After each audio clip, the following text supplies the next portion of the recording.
लोकसभा चुनाव की तैयारियों में बीजेपी जुट गई है। इसी के साथ आपको बता दें कि देहरादून में आज बीजेपी की अहम बैठक होने जा रही है और इसी के साथ सीएम धामी की अध्यक्षता में यह बैठक होगी।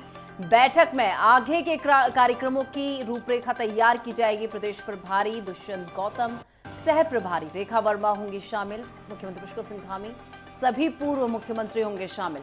पार्टी के प्रदेश अध्यक्ष, सभी पूर्व प्रदेश अध्यक्ष होंगे शामिल। मंत्री, सांसद और वरिष्ठ पदाधिकारी रहेंगे मौजूद। एक बड़ी जानकारी आपको दे रहे हैं, देहरादून में बैठक होने जा रही है। देखिए, लोकसभा चुनाव है, ऐसे में बीजेपी कोई कसर नहीं छोड़ना चाहती और इसी कड़ी में आज देहरादून में बीजेपी की बड़ी बैठक होने जा रही है, जिसमें मुख्यमंत्री समेत कई मंत्री और पूर्व मुख्यमंत्री, सांसद इस बैठक में मौजूद होंगे। देहरादून में बीजेपी की आज बैठक होने जा रही है। सीएम पुष्कर सिंह धामी इस बैठक की अध्यक्षता करेंगे और बैठक में आगे के कार्यक्रमों को लेकर रूपरेखा तैयार की जाएगी। बीजेपी पूरा स्ट्रैटेजी यहां पर तैयार करेगी कि आखिर जो 5 लोकसभा सीटें हैं वहां पर कहां पर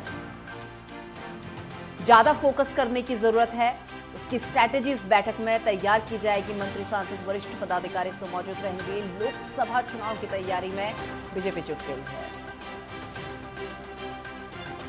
और ज्यादा जानकारी के साथ मेरे सहयोगी ज्ञानेंद्र तिवारी इस वक्त मेरे साथ जुड़ चुके हैं। ज्ञानेंद्र, लोकसभा चुनाव की तैयारियों में बीजेपी जुट गई है। देखिए, आज 7 जनवरी है और बीजेपी की बड़ी बैठक देहरादून में होने जा रही है। मुख्यमंत्री समेत तमाम मंत्री, सांसद इसमें मौजूद रहने वाली। क्या स्ट्रैटेजी बीजेपी यहां से तय कर सकती है? देखिए, बिल्कुल आज भाजपा एक अहम बैठक प्रदेश के अंदर करने वाली है और ऐसे में देखा जाए तो जो उत्तराखंड के प्रदेश प्रभारी हैं दुष्यंत कुमार गौतम, इस बैठक में वो मौजूद रहेंगे।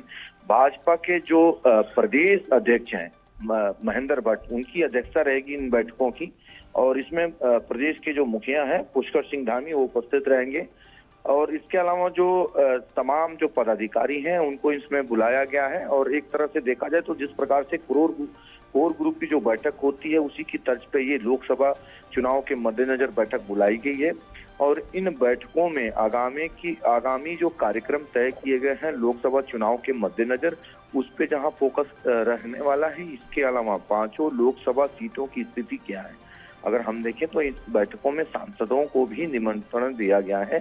तो इन बैठकों में सभी सीटों पे जो मौजूदा सांसद हैं उनकी स्थिति क्या है, जनता में उनका क्या रुझान है, इस बात पे भी फोकस रहने वाला है क्योंकि समय अब कम है। आने वाले दिनों में लोकसभा चुनाव के तारीखों का ऐलान भी होने वाला है और ऐसे में सभी पार्टियां अपनी तैयारियों में जुटी हुई हैं।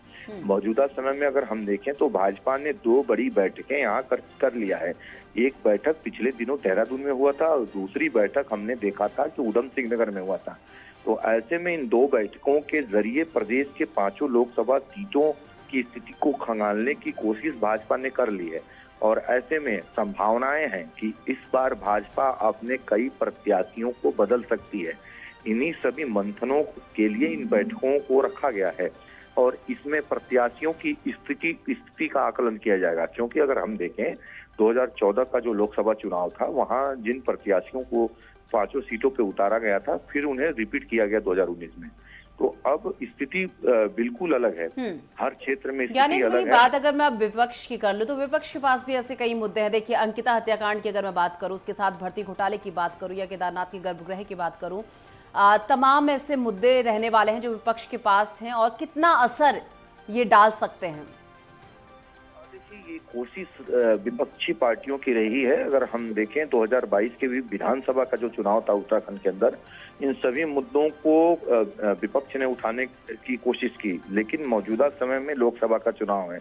ऐसे में विशेष तौर पे अगर हम देखें तो जो नेशनल मुद्दे होते हैं उनमें ज्यादा फोकस रखा जाता है और कहीं ना कहीं अगर हम देखें तो हालांकि कांग्रेस की तरफ से इन क्षेत्रीय मुद्दों को इन चुनाव में उठाने की जो कोशिशें रहेंगी और कहीं ना कहीं जनता को इन मुद्दों के जरिए जो भाजपा की रणनीति है उनको फेल करने की कोशिश कांग्रेस की रहेगी। लेकिन अगर हम देखें तो इस चुनाव में विशेष तौर पे जो नेशनल मुद्दे होंगे और जो केंद्र की योजनाएं हैं वो किस प्रकार से काम कर रही हैं, इस पे विशेष तौर पे जनता की नजर रहेगी।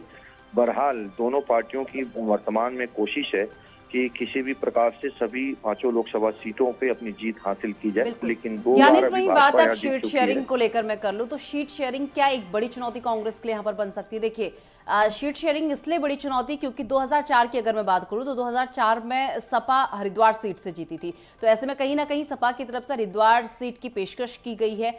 तो क्या शीट शेयरिंग यहां पर एक बड़ी चुनौती कांग्रेस के लिए साबित हो सकती है? क्योंकि अगर यूपी में उसे शीट शेयरिंग चाहिए तो यहां पर भी कहीं ना कहीं उसे एक दो सीटें आगे पीछे करनी पड़ेंगी, क्योंकि जो अभी तक सुनने में आया है वो हरिद्वार सीट और नैनीताल सीट को लेकर सुनने में आया है कि यहां पर शीट शेयरिंग का कुछ बन सकता है। हालांकि करण महारा की तरफ से कहा गया है कि वो 5 सीटों पर लड़ने के लिए तैयार हैं। देखिए, वर्तमान में अगर इंडिया गठबंधन की बात कर ले तो जिस तरीके से अगर हम देखें पिछले दिनों जो रिजल्ट आए हैं विधानसभा चुनाव के, उसके बाद कहीं ना कहीं जो बैठकें इनकी होने वाली थी उन बैठकों में कई बड़े नेताओं ने दरकिनार कहीं ना कहीं अपने आप को रखा और इन बैठकों से दूरी बना के रखी।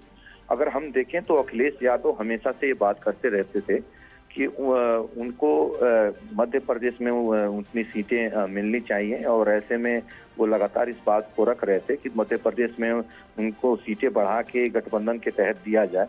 लेकिन अगर हम देखें लोकसभा की बात कर लें, लोकसभा का चुनाव होना है और ऐसे में कोशिशें हैं उन पार्टियों की कि जिन पार्टियों की मजबूती जिन क्षेत्रों में है उनमें अपने कैंडिडेट को गठबंधन के तहत उतारने की। कहीं ना कहीं अगर हम देखें तो हरिद्वार का जो सीट है, हरिद्वार सीट पे बसपा का भी काफी मजबूत पकड़ रहा है। हाँ। और ऐसे में अगर हम देखें तो जो लखसर का इलाका है, रुड़की का इलाका है, इन इलाकों पे बिल्कुल कुल मिलाकर दोनों पार्टियां कोई कोर कसर इस लोकसभा चुनाव में नहीं छोड़ना चाहती और बीजेपी की आज एक बड़ी बैठक होने जा रही है जिसमें सीएम पुष्कर सिंह धामी समेत तमाम मंत्री और सांसद इसमें शामिल होने जा रहे हैं। फिलहाल बहुत शुक्रिया ज्ञानेंद्र आपका, आप हमारे साथ जुड़े और इस पूरे मुद्दे पर आपने हमें जानकारी दी।